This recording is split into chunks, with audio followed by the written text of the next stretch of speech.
Hello, and welcome back to another episode of Unglamorous Truths, the podcast about making it in the industry come hella high water. I am your host and also your favorite draft pick from 2003, Lavelio Johnson Ranson. Who are you? I am Rosie the Riveter. I am Carlita the Cow. And in real life, I am Chandra Russell. I'm a Mevitt. I'm still a cow. Happy Halloween. If you're listening to us and you are not watching this, we should explain how we look. It's actually quite stunning. I myself am donning a suit that is about 12 sizes too big for me. I also have on a Chicago Bulls fitted. I have a basketball. I look very dapper. And also some church shoes. I also Slippers. just realized that like most basketball players, because their hands are so big, can like palm the ball, and you're palming it because it's a toy ball. So Yes. like, you give the her illusion. child's ball. Exactly. I you didn't see me? Yeah. I am in a full denim fit. I have a denim shirt, jeans, some white chucks, red lipstick, and the scarf that ties around my head. Carlita, it's self-explanatory. If you are not here, you miss it. You're lost. Okay. And where are you from? I'm from Venezuela. Oh, okay. yes. Okay. Sure. Sounds good. good. So, yes, in the spirit of Halloween, we're going to talk about some industry horror stories. But before we get into that, we're going to kick it off with a nice question. What is your favorite Halloween costume you have ever worn? I'm dropping the voice for now. For now, she'll be back. My favorite one was actually for your 30th. You had a Halloween party at your house, and I came dressed as a handmaid from The Handmaid's Tale. Yeah. And that was the first time I realized I really enjoyed Halloween, and I like committing to outfits. It's a space that is very fun for me. So I found it had just come out, that show, Handmaid's Tale. I got the red cloak. I got the whatever you call them, bonnets. And I was pretty silent most of the night. But yeah, that was very fun for me. I mean, given I don't do Halloween at all, it's not my jam. I think I've only have one costume that actually is like a contender. I was the bride from Beetlejuice. Yes, Beetlejuice. And That was good. yeah, I actually made an effort. Halloween is the only holiday for me. I mean, it is above all things. And so I have so many that I have loved, but my most favorite, I think, was the year I was a pimp. And it was, I was in a purple suit, had some cheetah print on it as well. I had a fur coat on. I had some shiny shoes with the clear platform heel, and it was a church Halloween event. Yeah, well, I was like, I don't remember this. When was this? No, this is my youth. Okay. This was maybe 8th grade, maybe freshman year of high school. Yeah, it was for a church event, and I had my Brittany and Courtney were there, my best friends. They were my ladies. I took it so seriously. I mean, I was in character all night to the point. At the end of the evening, some people had really started to get fed up with me. I had like a grill, and they, people were like, "All right, let it go." And I was like, "No, I never let it go." No, I have to see how she did that. Yeah. Is there anyone in your family that does Halloween better than you? My parents are pretty. Yeah, they're amazing actually, and they DIY a lot of their costumes, and like I'm shocked at how they put things together. They'll be Star Trek. They'll make themselves into full aliens. My mom has an excellent witch. Yeah, no, they're really good. We take Halloween very seriously in the Russell home. Yeah, I know. Y'all look great. Okay, well, horror stories. Do you have them? I do. Okay, great. So, early in my career, I did a film, and there was a makeup artist there who was not black, and getting teary thinking about it.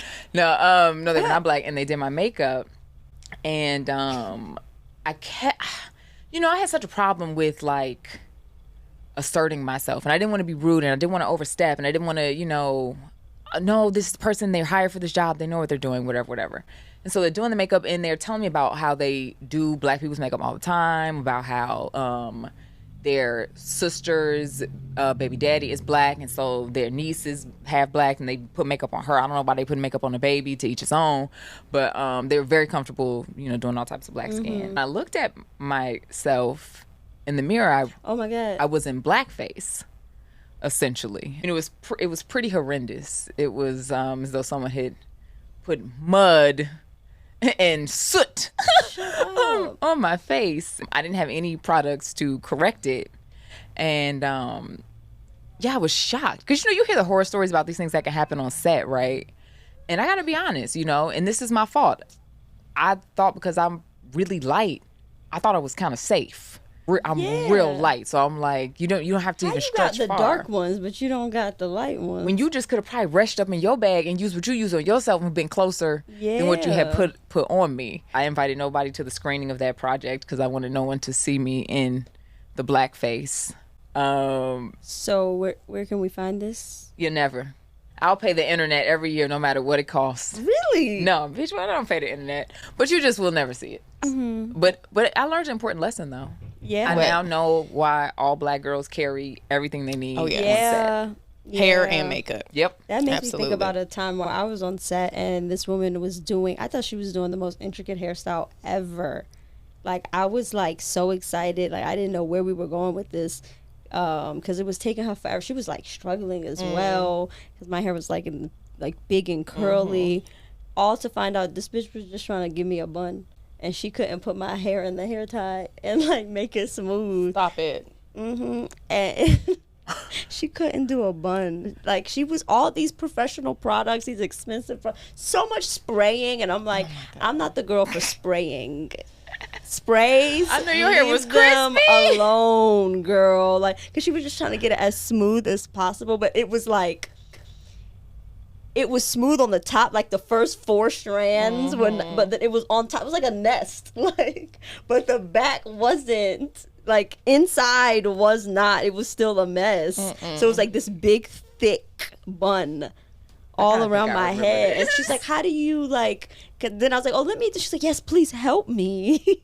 Help me. Not help me pleading. And I'm like, the secret is water. Water. That's how you manipulate my hair. Water. So did she fix it, or did you just take it down and do it yourself? No, we didn't take it down, but I did tell her to put water, and we got it tighter. And that is something you can still see. It is out there. Where is it? I mean, it's my Casper commercial. I'm in bed, so I'm like, it don't need to be nice. It's a bun for sleep. Oh, okay. Yeah, like I did when I was in blackface, and I was like, oh, this character, she doesn't really know how to do her own makeup. She's a mess. Well, I have many have flooded back. Good, as we were talking, because you got a lot of them. I do. I thought I was gonna have to tell them. I do. Please. And I'll start with the tame one. I have untamed ones. Also, y'all, she's wearing sunglasses. I just know that. Moo. Okay. Okay, the cool cow. Yeah, cool cow. Carita. Tame one is she who shall not be named. Our former manager booked me I booked one of my first commercials out of NYU. Very excited. It was a beer commercial. And beer commercials apparently in the industry are great ones to book because they usually renew and you stay getting paid. And I was very excited. I showed up on set. I was ready to go. They passed out a bunch of paperwork for all of us to sign. And then they said, okay, ID's out. And I was like, what? Now, why? And so I'm asking people, I was like, what's the ID for? And they were like, oh, you got to be 25 to do this. I was like, what? Huh? And I was like, so many thoughts came to my head. I was like, well, why am I here? How did I get it? Why did she send me? Why didn't she tell me? I wouldn't have come. And now I know how much money I would have been making. And then I'm like, do I sneak out? Is that disrespectful if I quietly excuse myself? Like, or do I tell them? Because that looks bad. That's a bad look. Like, you didn't know this rule about alcohol commercials, And I I think I ended up sneaking out. I'm pretty sure I just quietly I left. remember did. you did. Yeah, you did. You quietly snuck out. Yeah, because I was just But like, you tried to stay for as long as I you did. And you were like, You oh, I did. remember you were like, well, maybe they wouldn't have noticed. yeah. Baby, Did you when hear they, anything because it about was you when they sneaking started out? getting the ID. Yes. Yep. And I was like, what the actual fuck? That was thousands of dollars. And when I was 21, that really Yeah. mattered. I was so upset. But did you hear anything back after like, oh, this actress just bailed? I didn't, but I did tell that manager, I said, this was incorrect. And I wasted a day. And she said they didn't say anything, but I'm sure if they shit talked me, Wait. she probably Oh my threw me under the God. bus. Now that I'm older and I'm like thinking Yes. through this, that a whole actor just disappeared from On set. Yeah, that's what I'm like. What is more like What's detrimental? Yes. Like when we Being need you. there under 25 Yes. or leaving without unannounced. saying nothing. Yeah. But to be fair, there were a lot of actors in that room. I think I probably would have been an extra. I did not have any lines. Like, I would have been one of the people at the I party. mean, But no, that just reminds me. Oh my God, I don't think I've even told you guys this. Early in my LA days, like I booked a job on like Actors Access. Actors access jobs. And I go, and it was actually one of those like court daytime shows Oh. where you watch and like you think this is real, like what you watch at like 11 a.m. and you think these are real people judges. taking they like friends to court for petty things, but it's all casted. Like yeah, Judge Judy or whatever. And I was like, they gave me a full like it was like a bio of like, this is who you are, this is what you're fighting for, like this is what. Oh, you did that? I sat in that room and I was like, Amebit, now these are your options. what? Wait, bitch, how did we never know this? Because I was so embarrassed. Again, a method. 10 years later. I Okay. was like, you are here, okay, and you're gonna make what, $150. Right. But at that time, that was significant. Something. But this is gonna live forever. This is going to live forever. And when you, God willing, get to a time where $125 is nothing to you, you're gonna be so upset that you did this. And you're in a holding room, like you're up next. Like, what the fuck are you gonna do, girl? Yeah. I ran. Yes! Wait, The not sneak sure. out. The sneak out. You gotta sneak. You gotta get out. I thought I was leaving jail. Like I was Break like out. in the hallway, like. But I did leave their documents so that they could give it to the next person. But I was like, I can't. Even if I don't eat today, like it's fine. But like, I can't have this. I mean, I think you made the right move. Yeah. Because you know how the game is on Change of Heart and they pull up that clip of him nonstop? Girl, it would have haunted you Yeah. forever. Hey, what was your character? I don't Do you even remember. Two I've been things just suing happened. Somebody. Learn something I never knew about a maybe, and also the judge shows aren't real. I knew that. Yeah. I didn't know that. They're not real at all. Wow. You would have had a very different trajectory. Completely. Yeah, that's who you would have been. Now you would have been on reality shows. You would have just over there laughing went your ass completely off viral. at me. Court I didn't do contestant. it. Oh my God. But I really considered it was a hard choice to make because I was Yeah. like, this is so unprofessional for me to leave them hanging. Well, and you needed that $125. I actually did. I mean, I think that's how a lot of those early bad jobs get us because I remember when I was doing that play in New York. You guys remember it was actually, I think it may have been the only job I booked in my entire Yes. time Cat? in New York when I was Yes. played a cat. Yes, Yes. I played a cat. And I played the hell out of that cat. It was like on 42nd Street, but this was definitely way far off Broadway material. I mean, it was a bunch of shorts. And so basically I was really excited. It was like the first thing that I had booked. But it didn't pay. But they did give you a monthly Metro card, unlimited, and also you would get food every day. You would get lunch. And so there was one day where, I mean, the director, like the first week, and I think the rehearsal, it was like 5-6 weeks of rehearsals. I mean, it was intense. Yeah. But like, yeah, it was like a lot. come on now, for 10-minute pieces. But the director, he was like so nice and like cool. Like that first week or two was like amazing, and then he just like flipped and became like a fucking nut job. Like really, really crazed, and would be yelling at us all the time. Like energy was buck. And it was fucking buck. And like the days would be going so long, and it's like, look, I'm not trying to be bogus. I'm not trying to say, but we know what we're here to do. Like these aren't, award-winning pieces. Like nobody but family and friends is coming to see this. But he got so intense that one day he like held our lunches because we wanted to just get our food and go home. Like, just give me my sandwich and let me go home, bruh. And he was like, no, nobody is eating until we finish this rehearsal. And so this man had us staying here, and it was like getting like 9. And so like I called our management at the time, Agent Orange, her assistant, and emergency on her cell phone, and was like, hey, this is happening, and like I don't know, like I want the sandwich and everything, but I feel like this is excessive. Like I feel like this is abusive. Yes, it is. Like, should I just the sandwich? Should I just leave? And then I was so nervous because I'm like, if I leave, they're gonna just recast me. There's not, whatever. And she was like, no, you need to put yourself first. You need to leave. And then I was like, okay, will you call? And she was like, oh, well, you don't need me to call. Just tell them. And I'm like, what's your job? Like, wait, bitch. That person to me, ma'am. Make something up. Yeah, so I went and I had like hyped myself up. And if I'm gonna do it, I'm gonna do it. I'm gonna tear your ass up. So then, I had to cuss him out, on behalf of everybody. This is not right. This is wrong. You said you were giving us the sandwiches at 6 p.m. It is 9. I went off, and he did give us those sandwiches, and we went home, and I was just so paranoid. But you know what? What I didn't realize at the time was he didn't have nobody else to cast because nobody else would do that shit. Yeah. And we was like 2 weeks away from going on stage. So the next day came back, it was fine. Sandwiches came on time from then on out. What did he think he was? Girl.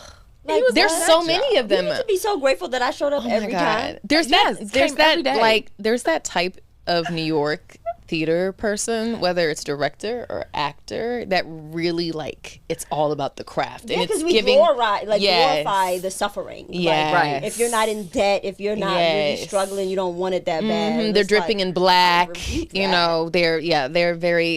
crazy. Y'all not trying to work for a turkey ham cheese? Like what?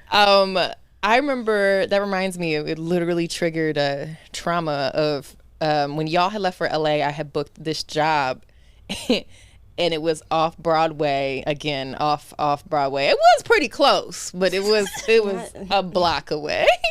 But it was in this church called the Actors Temple or something. And I was really excited to do it. It was a theater show about human trafficking and 5 women talking about their different stories with it.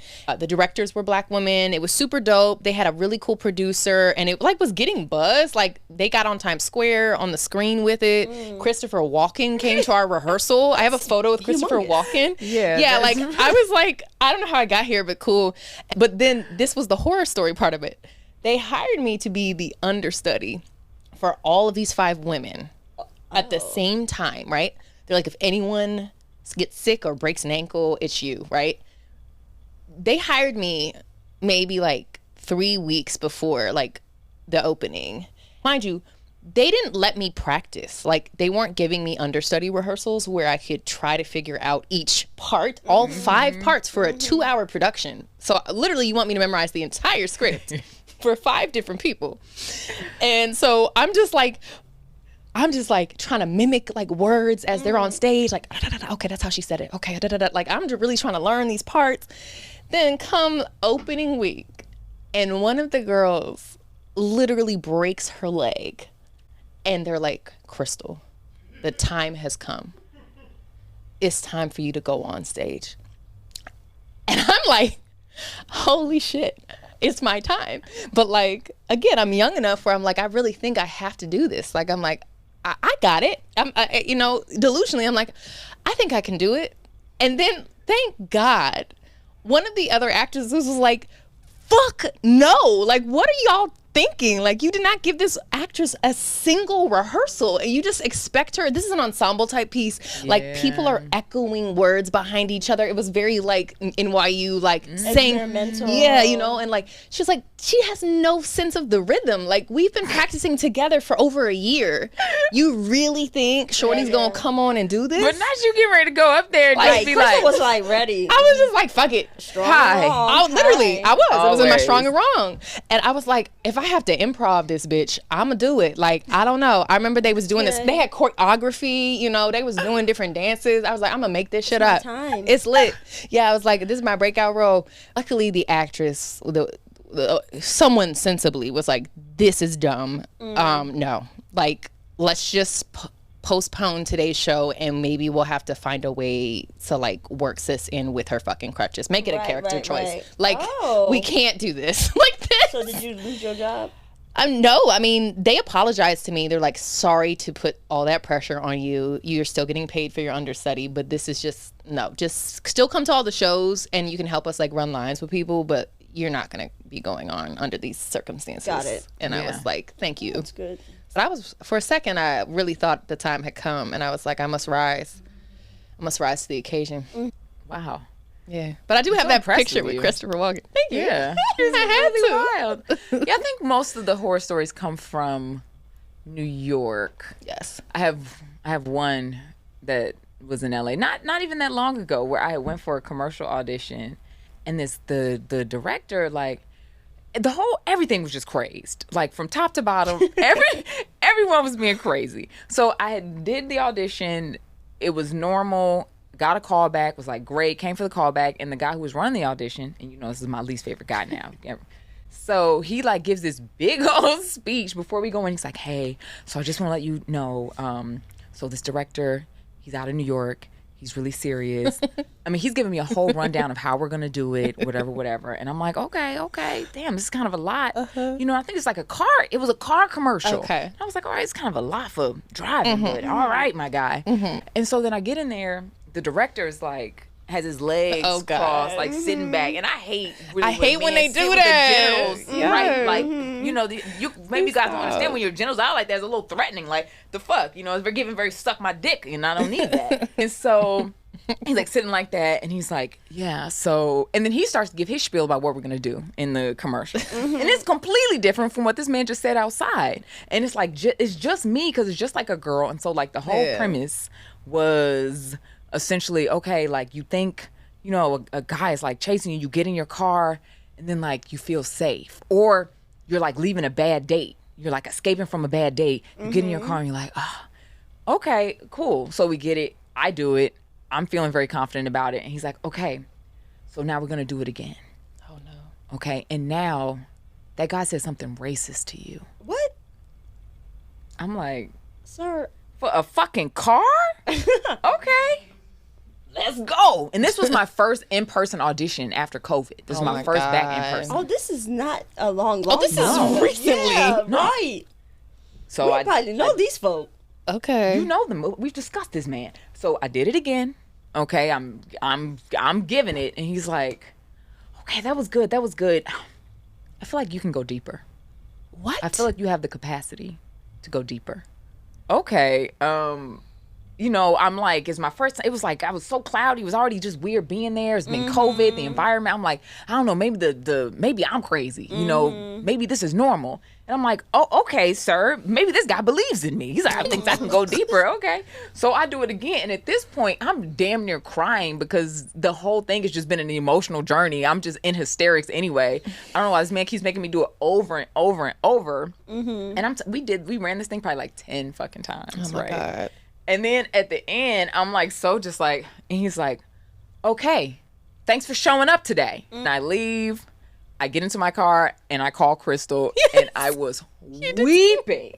I was weeping. I was like, Crystal, I don't even know what the fuck just happened. I'm shaking. Like, I don't even know. Like, you took advantage to get a take. Girl. And I was also mad at myself, because you always mad at yourself when you leave. I'm like, why did I you not don't cuss his know, ass out? right? But I was wildly, like, pure befuddlement. Just like, what's happening? I mean, I was you getting ready to go and just jump in. If there's always that moment, right? It's like you be on the brink of like, Because they're always don't going to feel try right. it. They always going to try you. And you have to decide in that flash moment, am I going with this? Yeah. Or no? And at my big age, I went with it. I went. Oh. You know, then I was like, you know, I need some time off from that office. So I Yes. didn't deal with that office again for a while, but I have gone back to them since. And hey, that guy, you know, who runs it, he started talking crazy. And I politely went on ahead and let him know, you know what, player? I heard you when you did the Oh, group he's still explanation. acting up. I got it. Okay. Yeah. I got it. But that Thank you. director, no, I wrote his name down. I'll never be seeing him again. Because that man thought he was doing Hamlet. Right. Ooh. Okay. Literally. He was lost. So another, I had none when we started, but now they're all coming. But while I was at NYU, you guys know about this. I walk into audition for this short film project. In this project, the director had given me sides to prepare. And he said, I need you to, you know, you're the lead in this, you know, if you book it, and I need you to really just commit. So I need to see your range. So when I look at the sides, it's a sex scene, and it starts with me orgasming at the top of my lungs. That's the beginning of the scene, is me screaming in pleasure. And then there are some words after, but that was the beginning. And I said, okay, he said, commit, like, let's do it. Like, you know, because, you know, Spike Lee was a big influence of this person's at a time. I was like, oh, he's being super raw with it, you know, like, okay, we doing sex, let's do it. So then I go into the room, he says, action. And I do the scene. I scream. And okay. And then I look up because everyone has stopped. The whole room has gone silent, and my scene partner is supposed to be reading lines with me. And I'm like, what the fuck is going on? So I look up, and they're all just staring at me, and I'm like, hello? Like, what's up? And the director was like, oh, my bad. He's like, I gave you the wrong sides. Like, he was like, that's not the scene. Like, you guys, you don't need to do that. He's like, can I take you outside for a second and you look at these other 2 pages? Because, like, we're not testing this one. And I was like, wait a minute. Not me committing my whole pussy to this. And then you being like, but nah. And He owes you so much. he owes me so much. It was stressful. I also did a project with that same man. We'll call him Myanmar. Myanmar. But he was not directing. He was acting in it. Okay. And a mutual friend of ours, she was directing. And there was also a love scene in it. And his penis. Yes. Yeah, Remember it this? was. It was. It was erect during the thing. And all kudos to him and his lineage, but it was a massive thing. And I just really could not focus with this very hard bulge. And I was just like, and at that moment I was like, bro, I'm never gonna be able to do sex things, because it's like, it's just so much happening. I'm just like, I don't even know how, whoa. But I mean, I never even saw that project. You know, it was like a little school thing or whatever. I never even saw it, but what I took away from that, I was like, wow, that guy's got a lot of dick on him. Wow. So, you know, wherever you are in the world, bless you for that. No, It was so, I know, but no, it was like wildly uncomfortable though. Like Yes. it was impossible for me to really do the job, because I was just so like Feeling his. yeah, and it was like, ugh. Yeah, very strange. I don't want this to be happening right now. I don't know. You have another one about it? Yeah. Okay, fantastic. There was once I had an audition for a horror film. Oh. And if anyone knows me, you know that that's not my genre. I don't watch it at all. So I clearly can't even act in it. Reading the script was terrifying. I couldn't even get through the script alone. But I didn't know how to say no. I was like, someone wants me to come in and audition for this? Like, I have to come in. So I purposely threw the audition. I made sure that he would never want to see me again. What did you do, bitch? I forget. Oh my God. First, like, I just disregarded whatever he said for, like, wardrobe and, like, looks. My hair was, like, straight in a ponytail. And, like, it was acting with a capital A. Like, oh! Overacting. Get a call from Brooks, our manager at the time, and he's like, "What the hell happened?" Like, because that man called him and was like, "Who is this girl?" And I don't know why in my head I thought throwing the audition was better than Just saying saying no. Like ruining. Like, this man will never want to see me again. He was like, she has curly hair in her headshot. Who is this that walked in? I didn't even recognize her. I was like, first of all, that's racism. Like, what? Right. Second of all, you're right. Okay. Oh, I was like, this man will never see me again. Wait, I didn't know Brooks called you, or I forgot that part. Yeah. Wow. Yeah. Well, that answers the question, Mike. 'Cause I always wonder. I'm like, if you're really trash, will they say something? Will somebody say something? But clearly they will. So that's good. If you haven't gotten that call, you're doing good. I really didn't want that damn movie. Clearly, ma'am. And the girl who got it, I don't know where I don't know if that was like a elevating. I remember the project. But I think it did well. Well, good. Good for somebody. But you will never be seen by that office again. You will never be seen. But I think that man really only just do horror. He does horror anyway, so it's You'll like never we don't pass. really, Yeah, you're passing on. But never again. Don't throw an audition. That's crazy. Just say no. Save yourself the time. Yeah. So we're going to start wrapping. Is there any other stories that you guys would like to tell? Crystal, I am going to ask you for one. I think I know which one. I think we know too. And does it have clothes in it? Nope. Will you do it? Will you give us this I'll tell gem? the story, but okay. All right, here we go. So, ladies. Buckle up. I have And gentlemen on the other side. Yes, I have a story for spooky season. This might be the most horrific of them all. Here we go. All right, so it began one fall night, and this was someone I was friends with who went to NYU with us, a woman I trusted and respect, and I had been her model many times. She's a brilliant photographer. Always, those had been very wonderful projects. So she was like, hey, I'm directing my first video project. I would love to continue working with you. Would you like to be a lead in this project? And I'm like, okay, cool. And then she was like, by the way, like, it was a very disclaimer, side note, last minute thing. She was like, oh, it's also like there's some nudity, but it's very tasteful, and I'm gonna help edit it. It'll all make sense. There's gonna be lots of flashing lights and strobes and fog machines, so you won't even see anything. So at the time, again, that scary period between 20 and 20, before your brain is fully formed at 25, you don't know what you shouldn't be doing. And I said, well, I like this woman. I trust her. Okay, let's do it. I arrive on set. It was in bumfuck as well, I believe, because y'all picked me up or something. Something happened after this, shortly after, where I feel like I had very closely after that. We were either taking a trip or some shit. But it was in an outer borough. It was definitely not in Manhattan. I think I took a train a long way to get here. I show up to this random apartment. The minute I walk inside, bitches is naked. Like, everybody. Butt, booty, naked. And I'm like, why is everyone so comfortable in their nudity here? So she's there, and I pull her aside. I say, what's going on here?